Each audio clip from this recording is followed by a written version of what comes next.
Cette semaine à l'émission, je vous présente la Porsche 911 GTS 4 2023. Bienvenue, on roule au lac.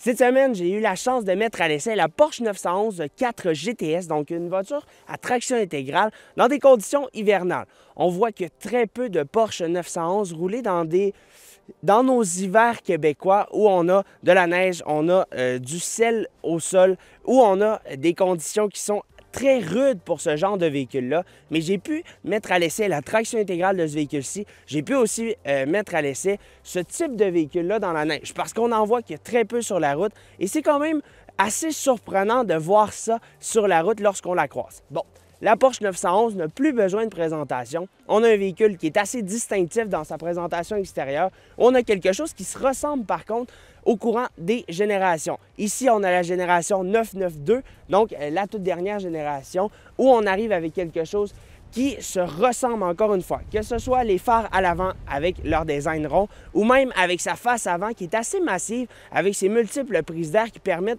de refroidir quand même la motorisation. Maintenant, si on se déplace sur les côtés, on remarque quand même quelques ajouts qui ont été faits par le propriétaire sur ce véhicule. Je pense notamment aux jantes de 20 et 21 pouces à l'arrière qui ont été peints en blanc pour se joindre au décalque GTS sur le côté et je trouve que ça lui donne un aspect magnifique.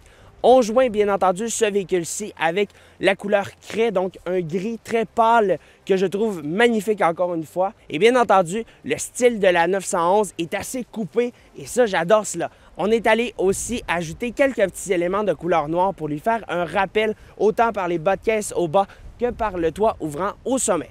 Maintenant, on retrouve qu'il y a très peu de 911 de GTS qui sont équipés d'un toit ouvrant. Habituellement, on va prendre l'option de la couleur carrosserie ou d'un toit en fibre de carbone, mais je peux vous dire que ça ajoute énormément de clarté à bord. Bien entendu, la 911 de GTS, on arrive avec énormément de versions du côté de chez Porsche avec la 911, que ce soit une version Carrera S, comme j'ai pu vous présenter l'an dernier, ou même une version GT3 RS, une version Dakar qui partage plusieurs éléments de la 911 GTS. Mais on est vraiment à différentes adresses du côté de chez Porsche.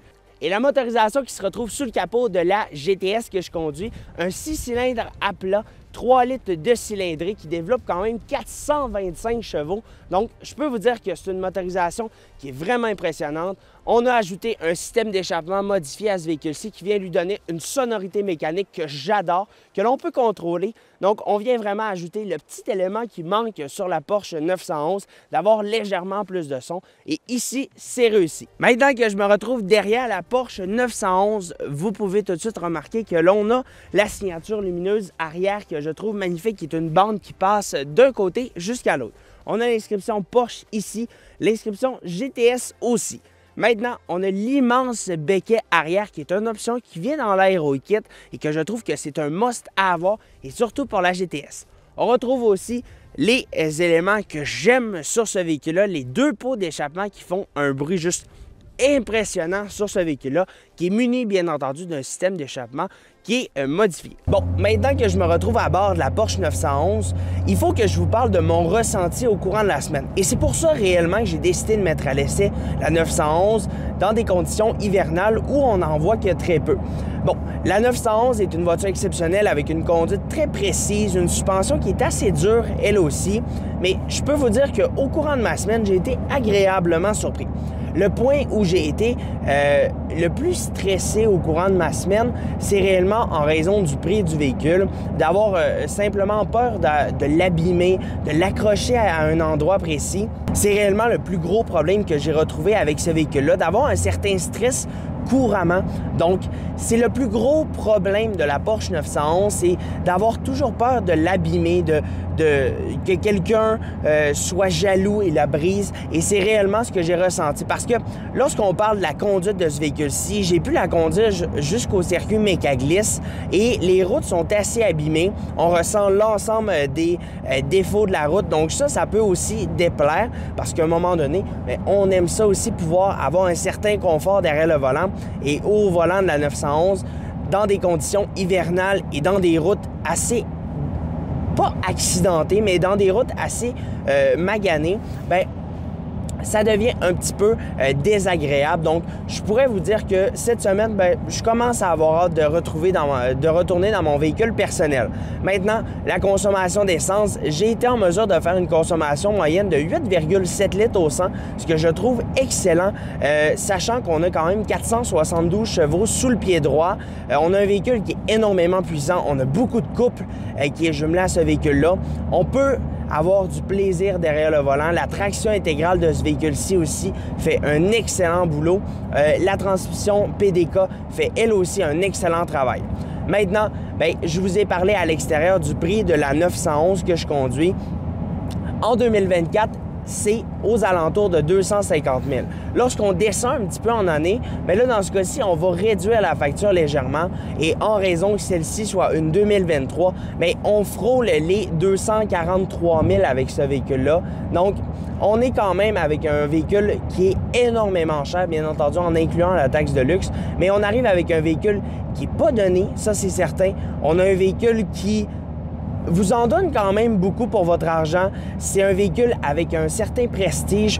Lors de mon essai global, j'ai eu beaucoup de gens qui m'ont levé le pouce, qui m'ont regardé, qui m'ont posé des questions. « Ah, vous avez vraiment une belle voiture. » C'est le genre de commentaires que j'ai pu accueillir au courant de la semaine. Et je peux vous dire que c'est très agréable, ça c'est certain.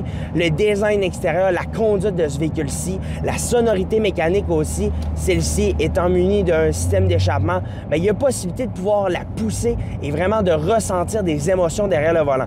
On appuie à fond sur le champignon et on ressent tout de suite un petit quelque chose. Notre enfant ressort en nous et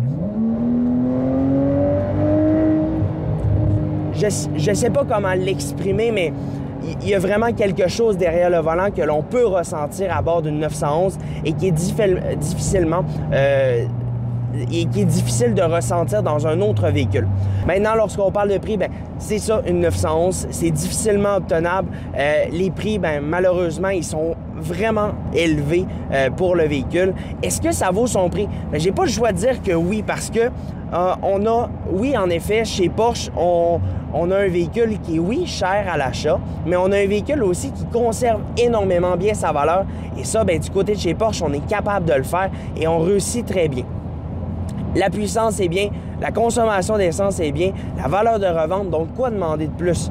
Et c'est vraiment sur ça que je veux terminer parce que, et même lorsqu'on parle de finition intérieure, bien, on arrive vraiment avec quelque chose de bien construit, on a de beaux matériaux à bord. Bien entendu, dans cette version-ci, on a l'intérieur exclusif, donc une option de près de 13 000 $ pour avoir l'ensemble des éléments que je retrouve à bord de ce véhicule-ci. Et je pense notamment à la couleur blanche que je trouve magnifique, qui vient faire ressortir le contraste à bord et ça lui donne vraiment tout un look. Le système d'infodivertissement est très bien. Il est loin un petit peu, mais il fait très bien le boulot. Lorsqu'on le connecte à Android Auto, Apple CarPlay, ça fait super bien. Donc, ça conclut l'essai de la semaine. C'était juste incroyable de pouvoir conduire ce véhicule-là. Donc, je vous invite à aller faire un tour sur onroulolac.com dans lequel vous retrouverez l'article complet sur ce véhicule. Et bien entendu, je vous invite à vous abonner sur tous nos médias sociaux, Facebook, YouTube, Instagram et TikTok. Bien entendu, énorme merci à Jasmine de m'avoir fait confiance toute la semaine. Et sur ça, à la prochaine. Bye bye.